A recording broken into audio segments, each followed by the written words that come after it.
Some people have to go way back centuries to find out who and why a person in their family decided to immigrate to America.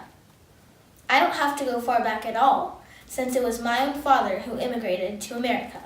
Today I'll be talking about my dad, Arnaud Guillain Maurice Poissonnier, and his immigration story. The funny thing about his name is that he's named after his two grandparents. Here's a picture of them, his grandfather Maurice and his grandmother Guilaine. My father just turned 56. He was 25, though, when he immigrated from France. He spent more time then in the U.S. than his own home country, France. My dad is what you call a dual citizen, which means he's legally French, but also legally American.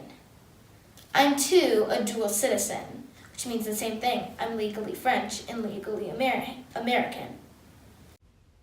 Two of the things that show my dual citizenship are my carte nationale d'identité and my livret de famille. You might recognize this. It's the Eiffel Tower, located in Paris, the capital of France, the birthplace of my dad. He could see this monument from his bedroom window and lived less than a mile away. Since he lived in France, his mother tongue is French.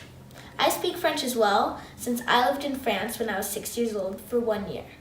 One of the reasons my dad came to America is because he wanted a chance to explore, though he never meant to stay. My dad came alone through a university program. He came just like an everyday tourist, just a suitcase and not many belongings. As far as being nervous or excited, he was very excited to do something like this, which he'd never done before. My dad had a very open mind coming to America. He'd heard lots of stories about the country from one, the American exchange students his mother had hosted, and two, his own father, who went to America to attend Harvard University as a young man. Here's a picture of my grandfather right before he left France to attend Harvard. When my dad came to this country, he didn't know a single person, but people were mostly kind and welcoming. He had a hard time understanding people when they would talk really fast. I had the same experience when I went to France, and all the kids at school would be talking really quickly and right in front of my face, and it was hard to understand.